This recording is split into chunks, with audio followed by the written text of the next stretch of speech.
technique that I'm going to show you is to try to make the leather that would be wrapped around the circle of the dream catcher, to try to make it look like three-dimensional so that it actually looks like it's curving around.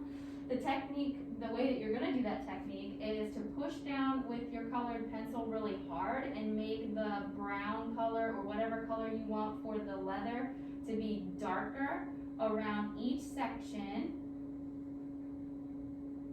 So you push down really hard and then really lightly on the top to almost make it look like there's a little bit of a light reflection. So I'll show you one more time. You push down hard around the outside of the section.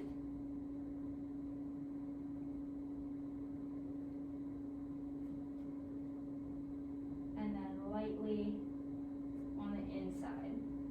All right, that's the first technique I want you to do. The next technique is to color in the beads, and what we want to do for the beads is to make them look like they have like little light reflections on them.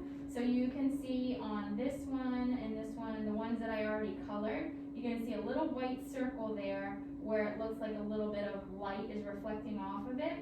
So pick whatever color pencil you want for that bead, and you draw a little tiny circle, and then you color everything else except inside of the circle, and that's going to make it look like there's a little bit of light reflecting off of the bead. So that's the next technique that I want you to do. After that, then, well, that's after you do all the beads, and you can do them all different colors, whatever colors you want. The next thing is to color the feathers, and so for the feathers, you can see these two examples already. You're going to do a little bit of dark colored pencil by pushing down hard on your colored pencil, and then you leave a few areas here and there with just plain white, and then some of the areas are just going to be colored like normal coloring. So press down hard some spots, leave some spots white, and then other spots are going to be just a normal pressure. Don't push down too hard or too light. Also, when you're doing the feathers, you can notice that this center line is going to be important, because on one side, the feather or the lines that you do for coloring the feather are going to go out from the center going this direction. And then on the next side, you're going to come going the other direction. That's going to make it look more realistic. So I'll show you on the next feather what I mean. So pay attention to this center line. You're going to start coloring. I always start dark for some reason, but you don't have to start dark if you don't want to. And then you kind of get like a little bit lighter, and then you might leave a white spot, and then you go back to coloring normal, and then you push down hard again.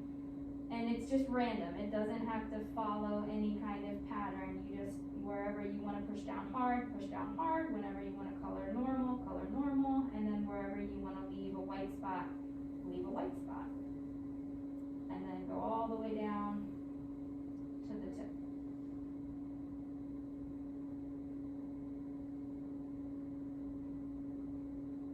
And all of my pencil lines on this side are coming out from the center line and going in the same direction. Now when I go on to the other side, I do the same thing, but now my pencil lines are going from the center line out in this direction. Do the same thing. Some of the areas are going to be darker, then leave a white spot, color normal, press down hard, leave a white spot, all the way down to the bottom.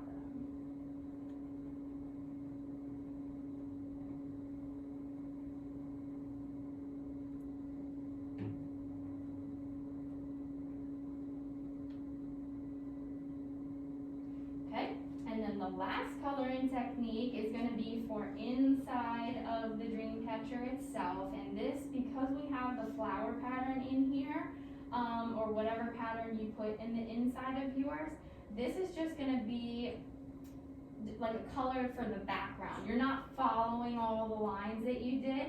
I'm going to use the side of the colored pencil, and I'm going to color really lightly in like a circular motion to kind of make it almost look like little clouds back here. It's just going to be a very light color just to kind of fill in the background. You're not following the lines that you drew. You're not pressing very hard. You're just using the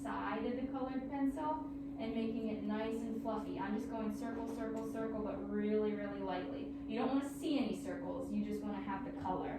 And then I'm going to do a couple of different colors just to kind of see what it looks like if you like blend them together a little bit. So I'm like overlapping a little bit right here. I already have a little bit of blue. I'm going to put a little bit of red, and you can kind of just go right over top of the beads because you're coloring so lightly. It really shouldn't affect the color of the beads if you just kind of go over it a little bit lightly.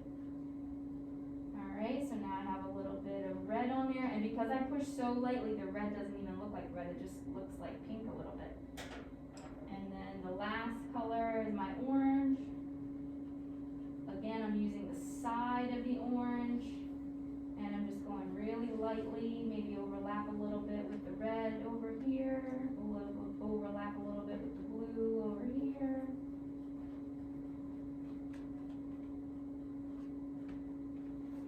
Alright, and then once you have everything colored, then you're done.